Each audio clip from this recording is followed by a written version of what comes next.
On a vu dans notre introduction que d'appeler les Écritures, c'est très important pour le croyant d'étudier la prophétie.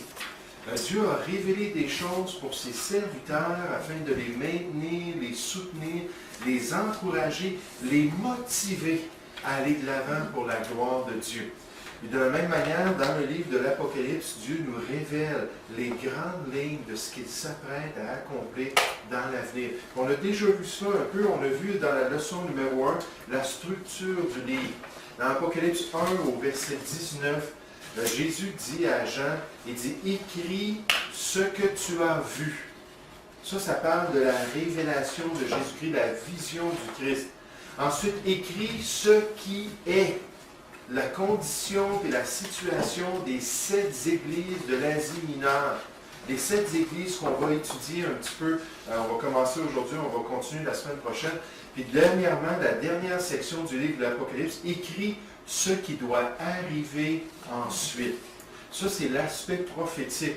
Puis quand on regarde un graphique concernant le contenu du livre de l'Apocalypse, on s'aperçoit que la majorité de ce que le livre a à dire, chapitre 4 au chapitre 22, a à faire avec l'avenir, a à faire avec le sujet prophétique. Et donc, on a déjà touché à ce que tu as vu. On va terminer ça ce soir. On va regarder la question de ce qui est la condition de ces 7 églises qu'on va examiner rapidement, parce que j'aimerais surtout, il nous reste environ 15 sessions, j'aimerais surtout qu'on se concentre sur ce qui s'en vient dans l'avenir et l'aspect prophétique de la parole de Dieu et du livre de l'Apocalypse. Mais juste avant de regarder cela ensemble ce soir, nous allons prier. Prions s'il vous plaît. Père Céleste, Seigneur, nous aimerions te remercier encore pour ta bonté, nous aimerions te louer pour ta révélation.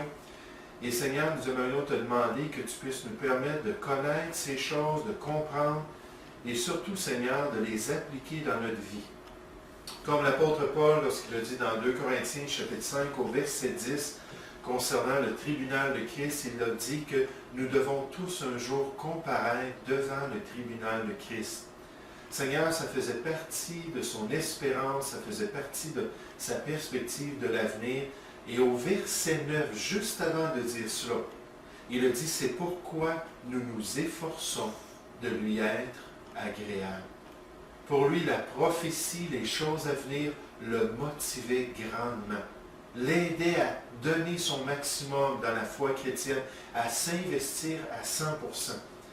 Et Père Céleste, je te prie que ça puisse être le cas aussi dans notre vie. Qu'on puisse vraiment s'investir de tout cœur pour ta gloire. Au nom du Seigneur Jésus. Amen. Amen. Donc ce soir, nous allons revenir un peu sur la leçon numéro 1 qui parle du chapitre 1.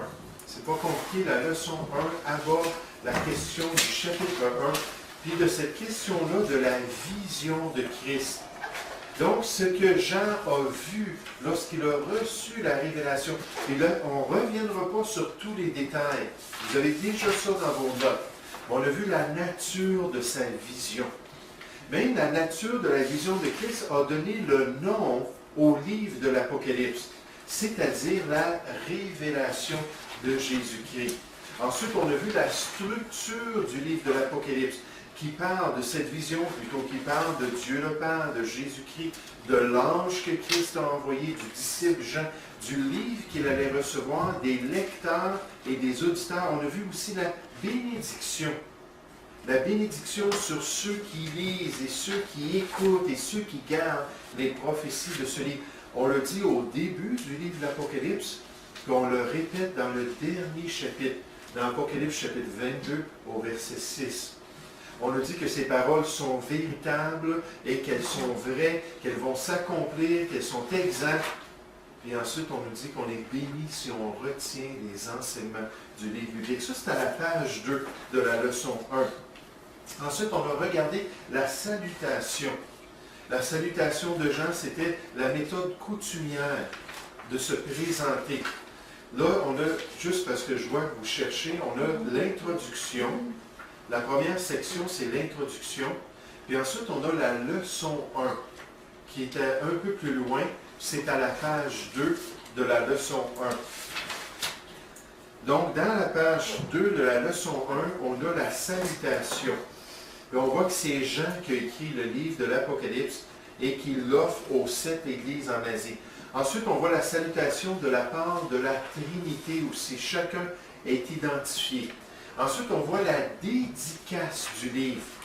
C'est offert à Dieu lui-même pour la gloire de Dieu. Vous savez, lorsqu'on prêche la parole de Dieu, lorsqu'on enseigne les Écritures, même lorsqu'on témoigne, on devrait tout faire pour la gloire de Dieu. 1 Corinthiens, chapitre 1, au verset 31, nous dit que c'est Dieu lui-même qui devrait être exalté. C'est lui qui devrait être glorifié dans l'exposition de la parole de Dieu. Donc, la dédicace au niveau de ce que Christ a accompli déjà. Versets 5 et 6 d'Apocalypse chapitre 1. Ensuite, au niveau de ce que Christ accomplira. Puis la Bible nous dit qu'il va revenir. Et le retour de Christ, c'est un des grands thèmes de la prophétie. En fait, un auteur a dit qu'il y a 300 références dans le Nouveau Testament au retour de Jésus-Christ. C'est un grand sujet. Un verset sur 20 dans le Nouveau Testament mentionne le retour du Seigneur Jésus-Christ. 24 livres des 27 livres du Nouveau Testament abordent la question. Des fois, juste une mention rapide, mais c'est inclus dans 24 des 27 livres. Donc, le Seigneur Jésus, on a vu juste dans le livre de l'Apocalypse, quelques exemples, le Seigneur Jésus un jour va revenir. C'est ça notre bienheureuse espérance, le retour de Christ. Ensuite, toujours dans la dédicace, nous voyons qui Christ est réellement. Au verset 8, dans le livre de l'Apocalypse, il est le commencement et la fin. Il est éternel et il est souverain. Il est le commencement et la fin. Vous savez, ce que je trouve intéressant dans le Nouveau Testament, c'est que bien souvent, ce qu'on dit concernant le Seigneur Jésus-Christ a été dit dans l'Ancien Testament concernant l'Éternel ou concernant le Dieu d'Israël. Puis dans l'Ancien Testament, dans Ésaïe 44 au verset 6, ça dit « Ainsi parle l'Éternel, le Dieu d'Israël et son Rédempteur. Il dit « L'Éternel, je suis le seul Dieu, je suis le commencement et la fin, et hors de moi, il n'y a point de Dieu. » Et c'est pour ça que dans Jean 10, 30, Jésus dit « Moi et le Père, nous sommes un. » Puis Jésus a dit dans Jean 12, 43, « Si quelqu'un me voit, il voit le Père. » Puis constamment, Jésus fait référence au fait qu'il est l'image puis l'empreinte du seul vrai Dieu. Donc, il est le commencement, il est la fin. Regardez dans Apocalypse, chapitre 22. Apocalypse, chapitre 22. C'est très, très important de rendre la gloire au Seigneur Jésus-Christ, de l'honorer tel qu'il le mérite. Dans Jean 5, au verset 22, le Seigneur Jésus a dit que Dieu lui avait remis tout jugement. Dieu qui lui-même pouvait juger, Dieu le Père, a remis tout jugement au Fils. Moi, je crois au tribunal de Christ, c'est évident, mais au grand trône blanc, je crois que c'est Jésus-Christ lui-même qui va être assis sur le grand trône blanc pour juger ceux dont le nom n'aura pas été écrit dans le livre de vie de l'agneau. C'est lui qui va les condamner. Parce qu'il a dit dans Jean 5 au verset 22 que tout jugement, tous les niveaux de jugement biblique qui sont décrits dans les Écritures ont été remis à Jésus-Christ. Pourquoi? Jésus a dit afin que tous honorent le Fils comme ils honorent le Père. Si quelqu'un n'honore pas le Fils de cette manière-là, il n'honore pas le Père qui l'a envoyé. Vous savez, c'est ça qui est tragique avec un groupe, une organisation comme les Témoins de Jéhovah. Ils se disent les témoins de Dieu le Père, les représentants de Dieu le Père, ceux qui veulent honorer le nom de Dieu le Père. Mais en n'honorant pas Jésus-Christ à la même hauteur que Dieu le Père, ils n'honorent pas le Père non plus qui l'a envoyé. Parce que Dieu dit, nous sommes égaux, nous sommes un ensemble. Puis il faut l'honorer de cette manière. Regardez dans Apocalypse chapitre 22. à partir du verset 10, le dernier chapitre de la Bible. Ça dit, « Et il me dit, ne scelle point les paroles de la prophétie de ce livre, contrairement aux instructions que Dieu avait données à Daniel, dans Daniel chapitre 12, lorsque Daniel a reçu la révélation des temps des païens, puis des temps des gentils, Dieu a dit, scelle ça, ces écrits-là, jusqu'au temps de la fin. Puis là, les gens vont comprendre, avec la révélation supplémentaire et progressive qui allait venir dans la Nouvelle Alliance. Là, on peut comprendre ce que Daniel a dit.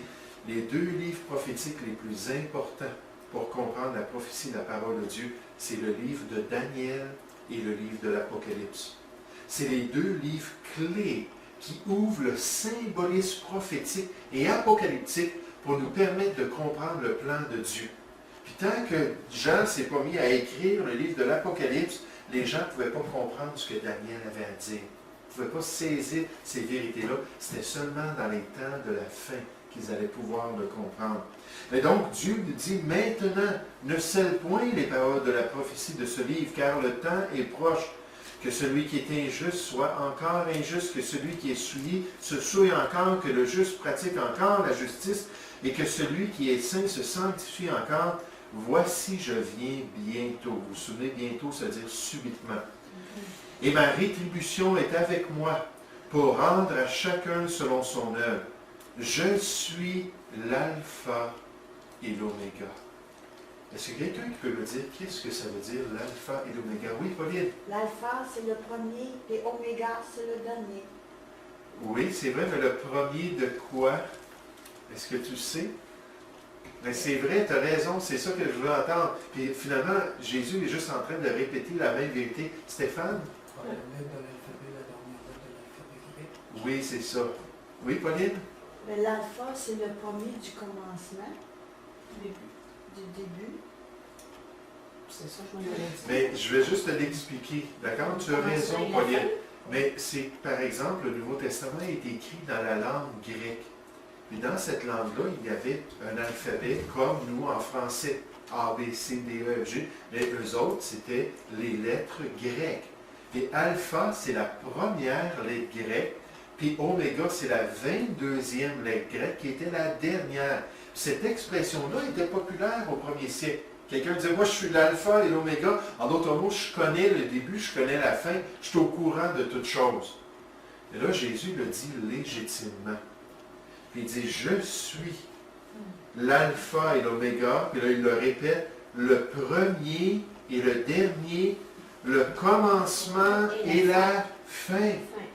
Puis Jésus-Christ, la Bible dit dans Hébreux 13:8, est le même hier, aujourd'hui et éternellement. Hein, il est éternel comme son Père céleste. Donc il connaît le début, il connaît la fin, il connaît toutes choses. Heureux ceux qui lavent leur robe afin d'avoir droit à l'arbre de vie et d'entrer dans les portes par les portes de la ville. Dehors les chiens, les magiciens, les débauchés, les meurtriers, les idolâtres et quiconque aime et pratique le mensonge, moi, Jésus. Donc c'est qui est le commencement et la fin? C'est Jésus. C'est très clair. J'ai envoyé mon ange pour attester ces choses dans les églises. Je suis le rejeton et la postérité de David, l'étoile brillante du matin. On va étudier ce symbolisme-là un peu plus loin. Mais donc, on nous révèle dans le livre de la prophétie et aussi dans le livre de l'Apocalypse, on nous révèle qui est réellement le Seigneur Jésus. Ensuite, on nous dit ce que les croyants doivent faire avec cette information-là. Je vous ai déjà mentionné que certains des détails entre la version anglaise et la version française, des fois, on n'a pas tous les détails. Mais donc, qu'est-ce qu'on doit faire? On doit reconnaître la gloire du Seigneur Jésus. On doit lui donner toute la gloire. Ils doivent manifester ses qualités spirituelles. Donc, exalter qui il est spirituellement. Et ils doivent anticiper son retour prochain. Titre 2 au verset 13 nous dit des Thessaloniciens, des croyants,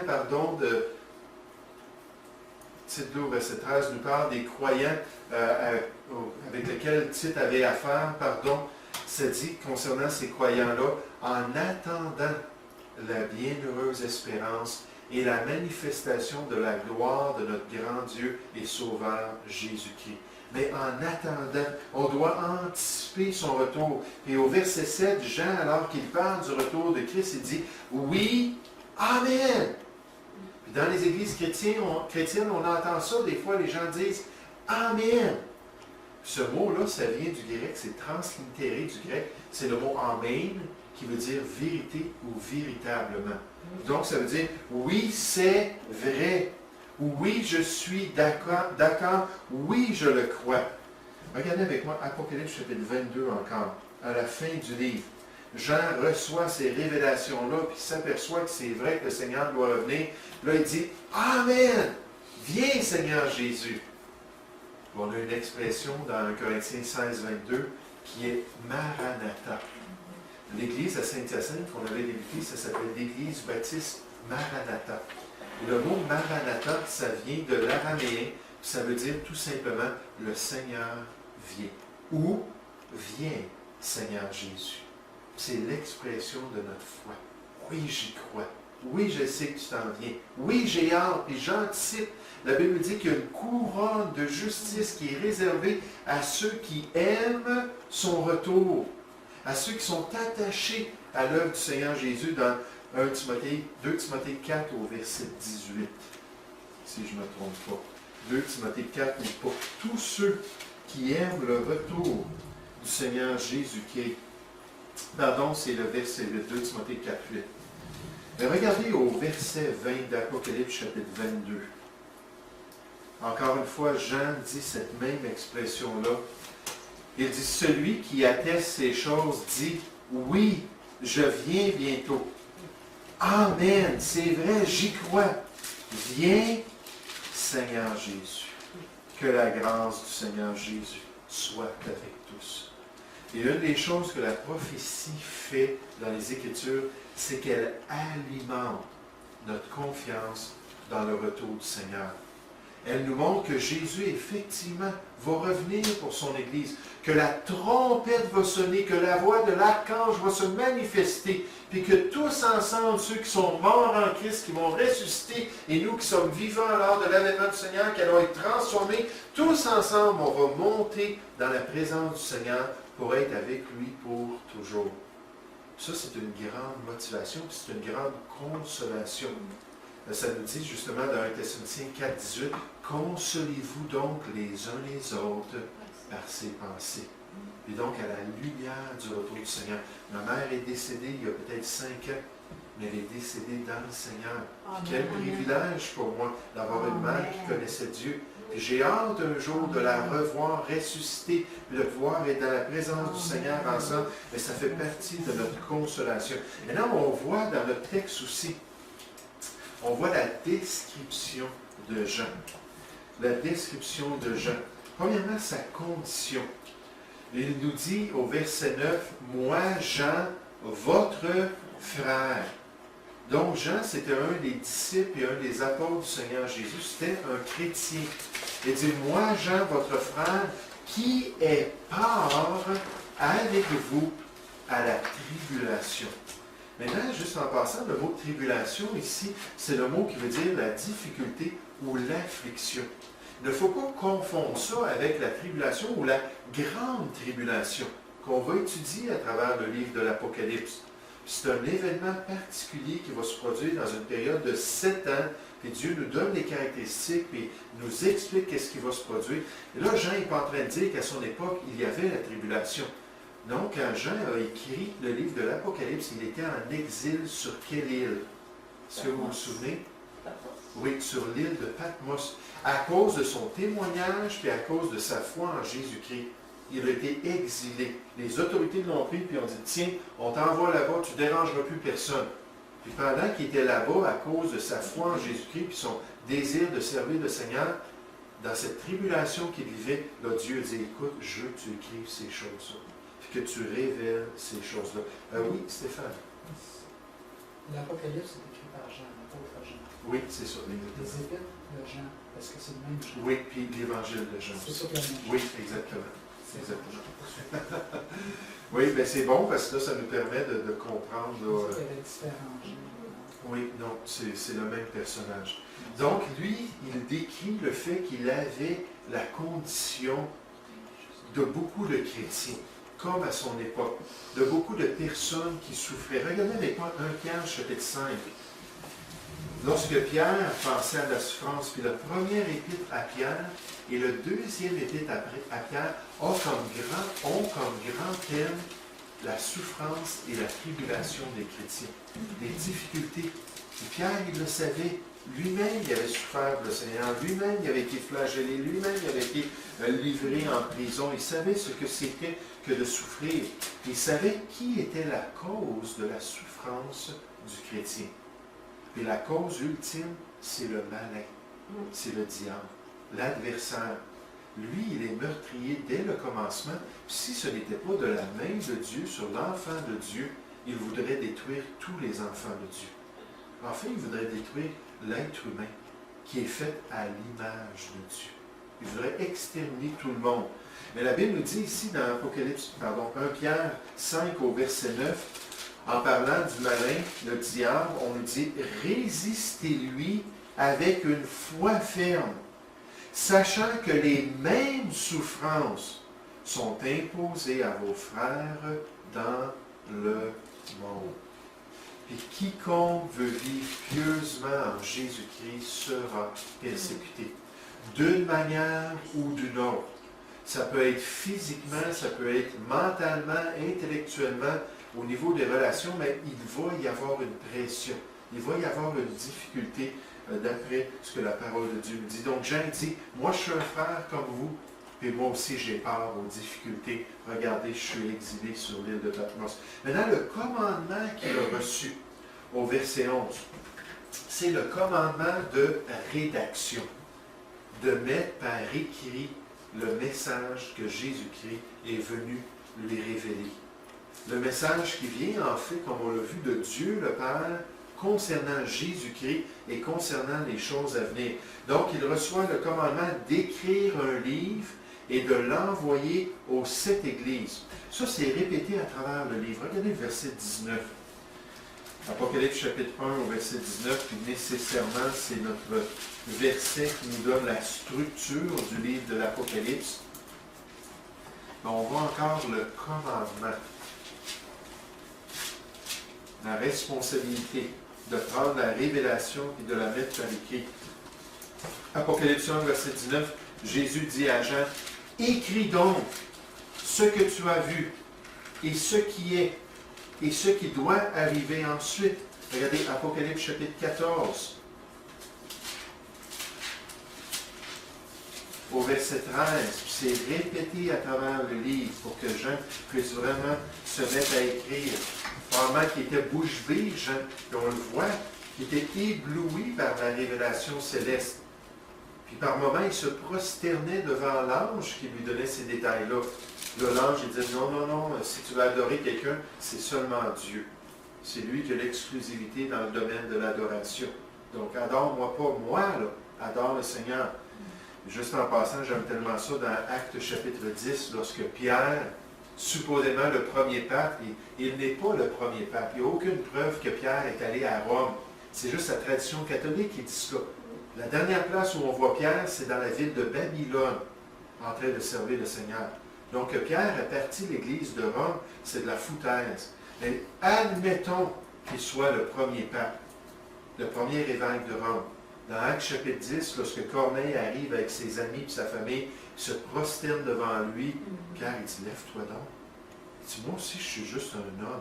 Si tu veux adorer quelqu'un, il y a une exclusivité dans l'adoration, c'est Dieu que tu dois adorer. Et certainement pas un être humain, certainement pas une créature, mais plutôt le Créateur. Apocalypse chapitre 14, verset 13, il dit, j'entendis du ciel une voix qui disait, écris. Hein, Jean, mets-toi à écrire. Heureux dès à présent les morts qui meurent dans le Seigneur. Oui, dit l'Esprit, afin qu'ils se reposent de leurs travaux, car leurs œuvres les suivent. Apocalypse chapitre 19. Le commandement de rédaction qui est donné à Jean. Apocalypse chapitre 19 au verset 9. L'ange me dit, écris, mets-le sur papier. Heureux ceux qui sont appelés au festin des noces de l'agneau. Puis il me dit, ces paroles sont véritables, sont les véritables paroles de Dieu. Apocalypse chapitre 21 au verset 5. C'est-à-dire, et celui qui était assis sur le trône dit, voici, je fais toutes choses nouvelles. Apocalypse 21, 5. Et il dit, écris, car ces paroles sont certaines et véritables. Vous savez, des fois, en tant que chrétiens, les gens, lorsqu'on leur partage notre amour pour la Bible, vont nous faire remarquer que la Bible a été écrite par des êtres humains. Donc, ils vont dire, là, on a un livre écrit par des êtres faillibles, donc c'est un livre qui est aussi faillible. Mais la Bible nous révèle que Dieu, dans sa souveraineté, puis il n'y a rien d'étonnant de la part de Dieu, a poussé par son Saint-Esprit des êtres faillibles à écrire un livre qui est infaillible. C'est-à-dire, dans l'original, lorsqu'on parle des autographes, les manuscrits qui ont été écrits par Pierre, par Jean, des originales, eux, ils n'avaient aucune erreur. Il n'y avait aucun problème. C'était réellement les paroles de Dieu même. Puis donc, Jean reçoit ce commandement-là, puis l'Esprit de Dieu est là derrière lui, puis le pousse à mettre exactement ce qu'il doit écrire et à révéler exactement la volonté du Seigneur dans ce livre. Dans le chapitre 10, on ne l'a pas regardé, mais tout le chapitre est encore une fois un rappel à Jean qu'il a la responsabilité d'écrire. Par contre, il y avait certaines choses, certaines révélations que Dieu dit non, tu l'as entendu, mais ça, je ne veux pas que tu le dises. Pour que ce soit quelque chose qui est réservé à la connaissance seulement des gens qui sont dans la présence de Dieu au ciel. Donc ça, c'est la fin de notre premier chapitre et de notre première leçon officielle. Maintenant, comme résumé, on voit le Christ dans Apocalypse chapitre 1. On voit qu'il nous aima au point de mourir pour nous. Il nous délivra de nos péchés par son sang. Il fit de nous un royaume et des sacrificateurs pour son Dieu. Il va revenir pour rétablir toutes choses. Il est le commencement et la fin. Il est éternel et souverain. La vision de Jean suggère la majesté et la royauté de Christ. Son éternité, sa pureté, sa sagesse, sa divinité et son discernement parfait. Son jugement juste et pur. Ses messagers envers les 7 églises. Sa parole puissante et tranchante, et sa gloire et sa divinité. Et le Seigneur Jésus, qui est là dans le chapitre 1, va être là à travers le livre de l'Apocalypse. En fait, son esprit va agir, l'esprit de Christ, pour révéler ces détails-là. On va voir l'agneau de Dieu intervenir dans la révélation. On en a déjà parlé. Mais le Seigneur Jésus, vraiment, c'est notre espérance en tant qu'enfant de Dieu. J'aimerais juste, avant qu'on passe à la leçon 2, vous demander, s'il vous plaît, de revenir dans Apocalypse chapitre 1. Il y a une section que le livre, le cours qu'on utilise n'aborde pas. Pourquoi? Je ne le sais pas, mais moi j'ai suivi cette structure-là. C'est pas moi qui ai composé le matériel, j'ai traduit un matériel en anglais, j'ai reçu la permission de le faire, puis je l'ai adapté selon mes croyances bibliques nécessairement, selon ce que j'allais enseigner à l'Institut. Puis j'ai quand même gardé la grande structure générale du cours. Mais je voulais juste qu'on puisse lire ça avant de passer au chapitre 2. Verset 12. Apocalypse chapitre 1 au verset 12. Là, on voit les détails de l'apparition de Christ. On va quand même en parler un peu à travers le livre. C'est-à-dire, je me retournais pour savoir quelle était la voix qui me parlait. Et après m'être retourné, je vis 7 chandeliers d'or. Là, on voit le symbolisme du livre de l'Apocalypse. Et au milieu des 7 chandeliers, quelqu'un qui ressemblait à un fils de l'homme, vêtu d'une longue robe, ayant une ceinture d'or sur la poitrine. Je veux juste vous mentionner une petite chose en passant. Des fois, les chrétiens, il y a un peu de confusion concernant la question de l'habillement, la question des pantalons, puis des robes, des jupes. Des fois, il y a des différences entre les chrétiens, puis c'est normal à cet égard-là. Mais j'aimerais vous dire, d'après la révélation biblique, nous allons tous un jour porter des robes dans la gloire. Puis Dieu se révèle portant une robe. On voit ça dans Ésaïe chapitre 6, on voit ça dans Ézéchiel, on voit ça, le Seigneur Jésus dans ses apparitions dans le livre d'Apocalypse. Puis moi, je crois personnellement qu'on va tous aussi avoir les robes qui représentent les œuvres pures et justes des saints. Puis c'est ce qu'on va être, c'est de cela qu'on va être revêtu pendant la gloire. Mais c'est ce qu'on a dit concernant le Fils de l'homme ici. Vêtu d'une longue robe et ayant une ceinture d'or sur la poitrine. Si on prend ça littéralement, cette révélation-là concernant l'avenir, sa tête et ses cheveux étaient blancs comme la laine blanche, comme de la neige. C'est pas évident, c'est pas surprenant qu'il dit c'était comme un Fils de l'homme. Parce que la personne qui l'a vu, ça ne ressemble pas vraiment à un être humain. Il y avait, oui, les caractéristiques d'un homme, mais là, il nous parle, sa tête et ses cheveux étaient blancs comme de la laine blanche, comme de la neige. Ses yeux étaient comme une flamme de feu. Ses pieds étaient semblables à de l'airain ardent, de l'airain qui sort d'un four, qui est tout chaud, là, tout brillant, comme s'il avait été embrasé dans une fournaise. Et sa voix était comme le bruit des grandes eaux. Je ne sais pas si vous avez déjà été sur le bord de l'océan ou de la mer, quand il y a des vagues. Là, ça fait ce bruit-là. Et quand je l'écoutais me parler, puis me donner ces instructions-là, ça me faisait penser à des grandes eaux, sa voix. Il avait dans sa main droite 7 étoiles. De sa bouche sortait une épée aiguë. On va parler de ces détails-là. À 2 tranchants. Et son visage était comme le soleil lorsqu'il brille dans sa force. Tout à l'heure, lorsqu'on va regarder les caractéristiques du Christ, on va s'apercevoir que sur le mont de la transfiguration, lorsque le Seigneur Jésus a été métamorphosé, c'est traduit transfiguré, le mot original c'est métamorphosé, c'est-à-dire révéler à l'extérieur notre nature intérieure. Puis Jésus s'était caché dans la nature humaine. C'était camouflé par une chair semblable à la nôtre, au point qu'il n'y avait rien, il n'y avait pas une beauté pour attirer notre regard, il n'y avait pas un aspect pour nous impressionner. Les gens le regardaient, puis n'est-ce pas le fils de Joseph, le charpentier, puis il était une occasion de chute pour eux, Matthieu 13, verset 57, à cause qu'il était un simple homme. Puis eux, ils s'attendaient que le Messie allait venir comme un Saül, un grand gaillard, avec une personnalité forte, puis un dirigeant des nations. Jésus lui est venu comme l'agneau de Dieu. Très simplement. Mais quand il a montré à Pierre, Jean et Jacques sa vraie nature, quand il a déchiré sa carapace humaine pour montrer sa nature sur le mont de la transfiguration, on va regarder ça, le passage, peut-être pas ce soir. Là, il a révélé qui il est réellement. Vous savez, ce qui est frappant, c'est que la Bible nous dit que Dieu nous réserve un corps semblable au sien. On va ressembler à la gloire céleste du Seigneur Jésus un jour. Là, on est fils de Dieu, la Bible dit dans Jean 3.1, mais il n'a pas encore été manifesté qu'on est un fils de Dieu. Mais quand on va le voir tel qu'il est dans toute sa gloire, quand on va monter dans les airs, puis on va être face à face de Christ dans les nuées, là, on va être semblable à lui. Il va transformer le corps de notre humiliation pour le transformer dans le corps de sa gloire. Et là, on va ressembler au Fils de Dieu. Moi, j'aimerais vous dire que ça va être extraordinaire. 1 Corinthiens 15 nous parle d'un corps plein de force. Un corps immortel. Un corps incorruptible. Un corps avec la gloire céleste. Un corps avec toutes les capacités extraordinaires que Dieu nous réserve pour nous permettre d'être ses serviteurs pendant toute l'éternité.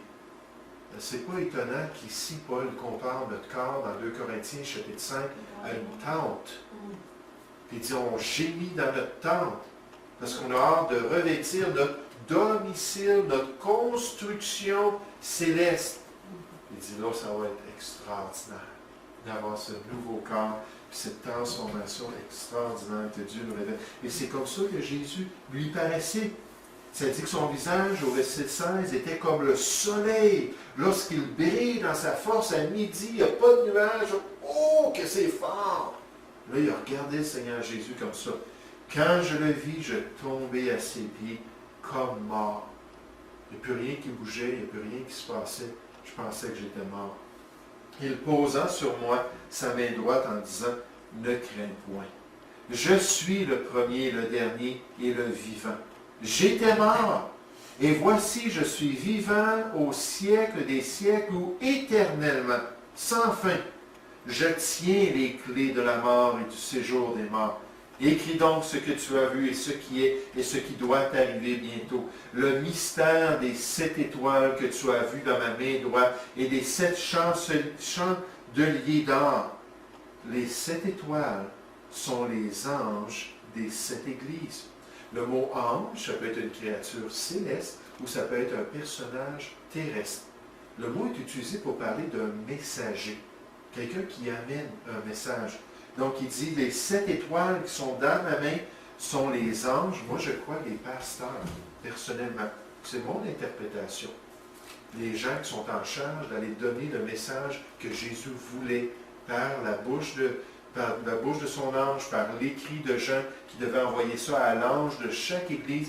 Cet ange-là, ce messager-là, devait se tourner puis enseigner ces vérités-là aux églises.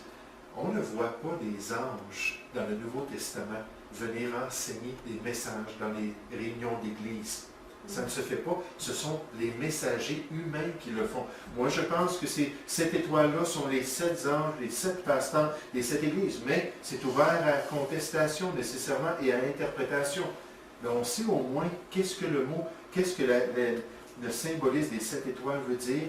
Et les 7 chandeliers sont les 7 églises.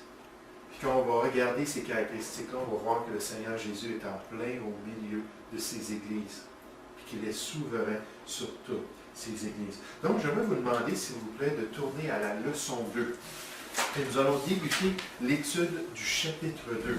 Quand je vous ai dit le chapitre 2 et le chapitre 3, on va survoler les passages, on va juste donner les grands termes, les grandes descriptions. Parce que dans le fond, oui, je suis content de voir ce qui est arrivé avec l'église de Laodicée, je suis content de voir ce que le Seigneur avait à dire à l'église de Philadelphie et ainsi de suite, à ces 7 églises-là de l'Asie mineure, mais dans le fond, on peut étudier ça personnellement, puis regarder là, les instructions, comment ça s'applique dans notre vie. Parce que le chapitre 2 et 3 ont été inspirés de Dieu, puis sont utiles pour nous. Mais là, on veut étudier surtout la prophétie. Mais on va quand même passer un peu à travers cela. Donc, cette leçon, la leçon 2, se concentre sur la lettre aux églises, mais on va diviser ça en 2 leçons, puis on va commencer par les 4 premières églises. Ça, c'est la leçon 2. Puis la leçon 3, ce sera l'église 5, 6 et 7, puis ce que le Seigneur a à dire concernant cela. Mais regardez cela, comment est-ce que c'est envoyé aux églises. Le verset 1 d'Apocalypse chapitre 2, c'est dit « Écrit à l'ange de l'église d'Éphèse. » Voici les instructions pour l'église d'Éphèse. Verset 8. « Écrit à l'ange de l'église de Smyrne. » La deuxième église qu'on va regarder. Écrit à l'ange, verset 12, pardon. Écrit à l'ange de l'église de Pergame. Puis verset 18. Écrit à l'ange de l'église de Thyatire. Donc, dans le chapitre 2, nous avons 4 églises. 4 églises qui sont adressées par le Seigneur Jésus-Christ. Maintenant, quelle est la structure concernant ces choses que le Seigneur dit aux églises? Premièrement, la lettre A. On nous donne toujours la description de Christ. Jésus donne ses instructions et dit, voici, c'est moi qui vous parle. C'est moi l'autorité derrière votre vie. C'est moi qui est le chef de l'Église. On va regarder ces détails-là. On donne toujours la description. Regardez Apocalypse 2 au verset 1. Juste vous donner un exemple. Apocalypse 2, 1. Écrit à l'ange de l'Église d'Éphèse, j'ai des choses à leur dire, mais qui leur dit cela?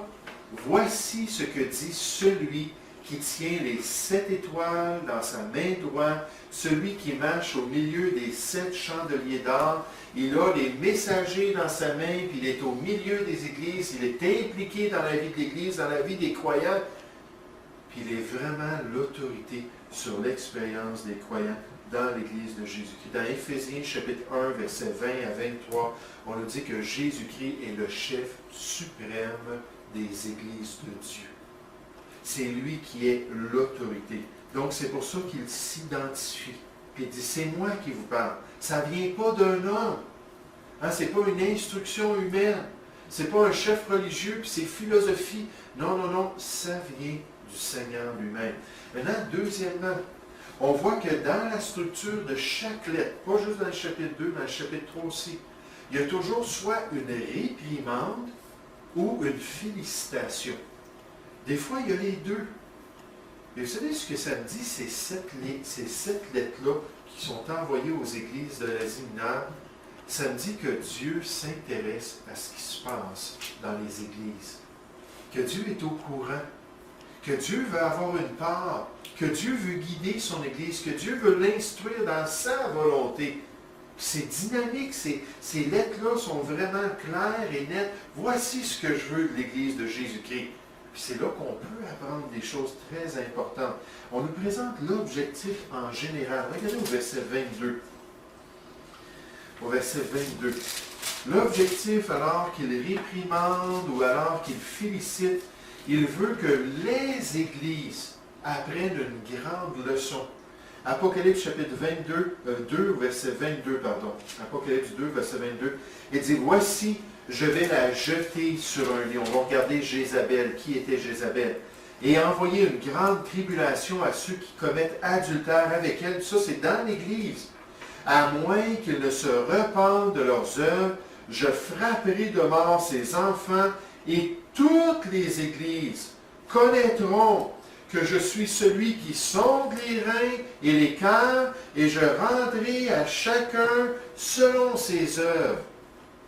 Puisque Jésus est en train de dire dans ces instructions-là, c'est beau dans leur contexte, dans ce qui est en ce moment dans ces églises-là, mais c'est là aussi, puis c'est utile pour vous enseigner que moi, je ne suis pas bonasse.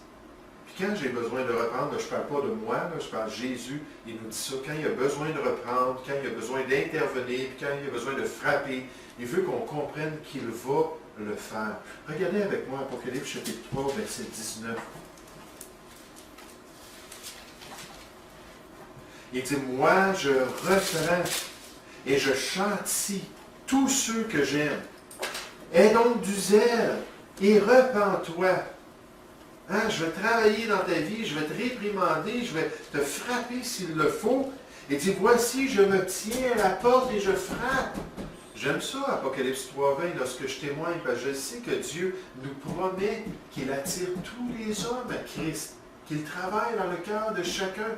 Jean 12:32, et moi, quand j'aurai été élevé de la terre, j'attirerai tous les hommes à moi, en parlant de Jésus-Christ, de la croix du Calvaire. L'Esprit de Dieu, Jean 16:8, a été envoyé pour convaincre le monde en ce qui concerne le péché, la justice et le jugement. Puis moi, j'ai confiance que Dieu est en train de travailler dans cet individu. Donc, je peux citer ce passage-là pour l'imager. Et le contexte, c'est Jésus qui essaie d'avoir accès dans la vie d'une Église, qui essaie d'avoir accès dans la vie des individus, parce que lui, il veut changer les Églises, il veut intervenir dans leur existence. Maintenant, on voit toujours une exhortation ou un avertissement. Soit qu'il dit, c'est beau, continue, je suis fier de toi, tu me sers de tout cœur, bravo. Ou bien non, attention. Parce que là, je peux intervenir sévèrement, puis je peux vraiment là, te causer d'être obligé de t'arrêter, puis de prendre en considération. Puis à la fin, il y a toujours une promesse divine, comme une carotte que le Seigneur met devant nous, pour nous permettre de voir que ça vaut la peine de vivre pour Dieu. Je vous donne un exemple, Apocalypse chapitre 2, verset 7. C'est-à-dire que celui qui a des oreilles entende ce que l'Esprit dit aux églises. À celui qui vaincra, je donnerai à manger de l'arbre de vie qui est dans le paradis de Dieu. Celui qui va se soumettre à moi, celui qui va surmonter la tentation, celui qui va rester fidèle. Puis Dieu nous motive à vivre pour lui à la lumière de l'éternité. Comme on l'a vu dans les béatitudes, n'est-ce pas, dans Matthieu chapitre 5, heureux les pauvres en esprit, car le royaume de Dieu est pour eux. Heureux ceux qui ont le cœur pur, car ils verront Dieu. Heureux ceux qui sont persécutés à cause de mon nom, car grande sera votre récompense dans les cieux.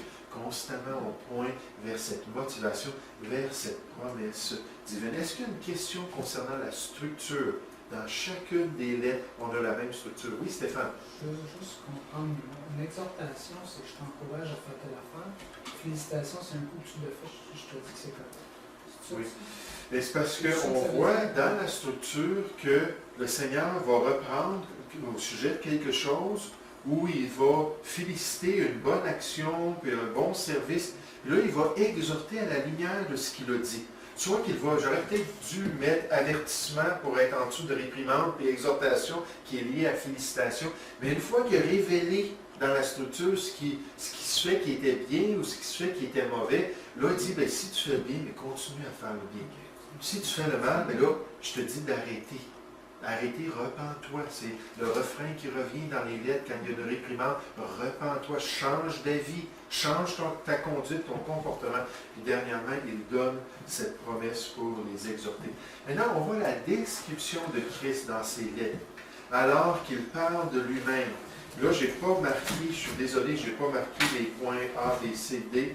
Mais donc, la description, premièrement, il parle du fait qu'il a les 7 étoiles dans ses mains et qu'il est au milieu des chandeliers. Les 7 étoiles, ce sont les anges des églises. Les chandeliers, ce sont les églises eux-mêmes. Donc, quand Jésus dit cela dans les lettres, il parle de l'intimité qu'il a avec les églises. Les églises locales, ce sont les églises de Dieu. 1 Corinthiens, chapitre 1, au verset 1. À l'église de Corinthe qui est en Dieu. Puis constamment, on lit l'église locale, l'assemblée. Ceux qui s'unissent ensemble pour servir le Seigneur au nom de Christ, ce sont des assemblées qui sont précieuses aux yeux de Dieu. On nous parle de la communion, on nous parle de cette sécurité-là que nous trouvons dans le Seigneur, et du fait qu'il est au milieu des églises. Une autre description de Christ dans ces 4 premières églises, on voit qu'il est le premier et le dernier. Encore une fois, il répète ce qu'il avait dit dans le premier chapitre, n'est-ce pas? Donc, finalement, il est là au commencement, il est là à la fin, il est là en tout temps. Il sait toutes choses. Il est le Dieu souverain sur l'expérience de l'Église. Ensuite, on voit qu'il a une épée à 2 tranchants dans sa vie, dans sa personne. On va voir dans un instant que c'est dans sa bouche. Regardez le verset 12 d'Apocalypse, chapitre 2. Maintenant, c'est du symbolisme. L'épée, à cette époque-là, représentait l'autorité d'un souverain. Lorsque les soldats sortaient leur épée à 2 tranchants, puis les Romains, c'était l'épée la plus redoutable. Ils avaient 2 formes d'épée. Ils avaient une petite épée qui était comme un poignard à 1 tranchant. Ils avaient leur grande épée à 2 tranchants. Sur le champ de bataille, ils sortaient la grande épée, puis là, les deux étaient mortels de toute façon. Mais l'autre avait une plus grande portée, puis elle était plus dangereuse à cause qu'elle avait les 2 tranchants. Puis donc, ça représente l'autorité, puis ça représente aussi la puissance de celui qui a une telle épée. Puis l'impact qu'il peut avoir sur les gens autour de lui. Verset 12, Apocalypse chapitre 2, écrit à l'ange de l'église de Pergame. Voici ce que dit celui qui a l'épée aiguë à 2 tranchants. Comme Jean l'a vu lorsqu'il s'est tourné, puis il a vu le Seigneur Jésus, puis il a dit dans sa bouche, il dit, j'ai vu comme une épée sortir. Regardez dans Apocalypse, chapitre 2, au verset 16. Il dit, repens-toi donc, sinon je viendrai à toi bientôt, et je les combattrai avec l'épée de ma bouche. Donc, c'est son autorité, sa puissance, son impact. Vous savez, dans 1 Corinthiens, chapitre 4, au verset 20, on dit que le royaume de Dieu ne consiste pas en paroles seulement, mais en puissance. Puis quand le Seigneur Jésus parle, j'aimerais vous dire, c'est très puissant. S'il dit, lui, je veux l'écraser à terre, s'il dit, lui, je veux qu'il soit livré à Satan pour la destruction de sa chair, peu importe, le Seigneur, il fait ce qu'il veut. C'est lui qui tient même les particules de notre être ensemble. La Bible nous dit dans Acte 17 qu'en lui, nous avons la vie, le mouvement et l'être. On ne serait même pas capable d'exister. On tomberait comme de la poussière si le Seigneur Jésus, Hébreux 1.3, ne serait pas en train de nous soutenir par sa parole puissante. Il peut faire ce qu'il veut avec l'être humain. On devrait être reconnaissant d'être vivant aujourd'hui à cause de sa grâce. Mais Apocalypse chapitre 2, verset 16, nous rappelle ça. Regardez Apocalypse chapitre 19, lorsqu'on parle du retour glorieux du Seigneur Jésus sur la terre. Lorsqu'on parle de la bataille d'Armageddon, puis des armées de ce monde qui vont être unies à l'Antéchrist, puis qui vont vraiment se tourner contre Jérusalem premièrement, puis contre les Juifs, mais ensuite, lorsqu'ils vont voir le Seigneur Jésus descendre des cieux, ils vont tourner leurs armes contre lui, pour se battre contre lui.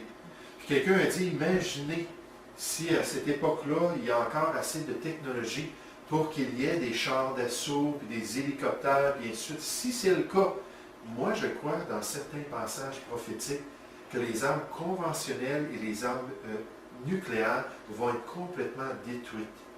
On va faire un désarmement mondial. Puis les armes qu'ils vont avoir vont être beaucoup plus rudimentaires. On va voir ça dans certaines prophéties. Là, la question, c'est est-ce qu'on devrait prendre ça au sérieux que la Russie, avec ses alliés, vont descendre pour rentrer en Israël sur le dos de chevaux? Est-ce qu'il faut prendre ça littéralement pour attaquer le peuple juif? Le peuple juif, en ce moment, c'est une des 10 plus grandes puissances militaires sur la planète Terre. Puis pourtant, dans Ézéchiel 37 et 38, on nous dit qu'ils vont être totalement désarmés, comme une ville sans murailles. Un peuple totalement dépendant de la protection de l'Antéchrist, qui va avoir fait un pacte avec eux de les protéger. Puis finalement, il va y avoir des épisodes de guerre, puis là, il y a tout un scénario. On va voir les différents passages bibliques. Mais d'une manière ou d'une autre, imaginez s'ils ont ces armes conventionnelles. Là, ils voient le ciel s'ouvrir, le Seigneur Jésus descendre avec ses armées et ses saints sur des chevaux. Là, ils vont descendre pour attaquer ces gens-là, puis ils vont dire, voyons donc, c'est-tu rudimentaire, ça? Puis ils vont tourner leurs armes, puis ils vont être éliminés. Par quoi? Par l'épée de la bouche du Seigneur Jésus. Qui va juste le dire, ça va être réglé. Apocalypse chapitre 19 au verset 21. Peut-être à partir du verset 19, ça dit, « Et je vis la bête, les rois de la terre et leurs armées, rassemblés pour faire la guerre à celui qui était assis sur le cheval et à son armée. Et la bête fut prise, et avec elle le faux prophète, qui avait fait devant elle les prodiges par lesquels il avait séduit ceux qui avaient pris la marque de la bête et adoré son image. Ils furent tous les deux jetés vivants dans l'étang ardent de feu et de soufre. » On va parler du sort de l'Antéchrist et du grand faux prophète qui va l'accompagner. On va tout décrire ça dans la prophétie. Et les autres furent tués par l'épée qui sortait de la bouche de celui qui était assis sur le cheval, et tous les oiseaux se rassasièrent de leur chair. Puis cette épée-là, c'est une épée qui est puissante. C'est sa parole même qui peut être destructrice. Ensuite, on nous parle, encore une fois, dans cette description de Christ, on nous parle de ses yeux et de ses pieds qui sont enflammés. Les yeux et les pieds qui sont enflammés. La semaine prochaine, ce que j'aimerais faire, c'est que j'aimerais qu'on puisse regarder cela dans différents passages dans le livre de l'Apocalypse et aussi dans un passage dans Matthieu chapitre 17 où on voit la scène sur le mont de la transfiguration.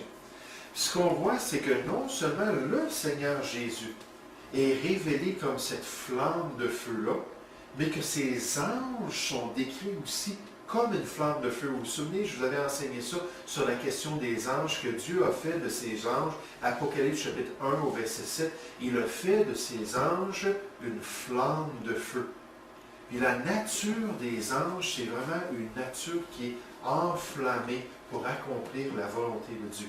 Puis là, on va les voir, ces messagers-là, qui sont décrits comme des anges, puis on va les voir dans la gloire céleste, eux autres aussi, ayant un corps comme un corps qui est enflammé, qui ressemblait à du métal lorsqu'on sort le métal du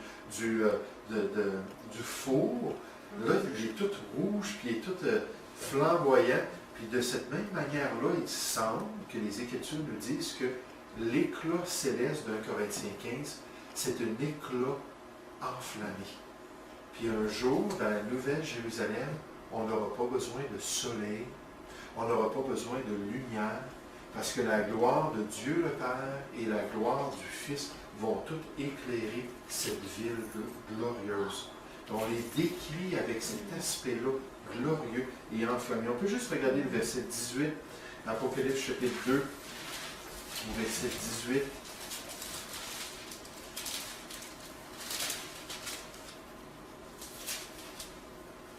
C'est-à-dire écrit à l'ange de l'église de Thyatire, voici ce que dit le Fils de Dieu, celui qui a les yeux comme une flamme de feu et dont les pieds sont semblables à de l'airain ardent.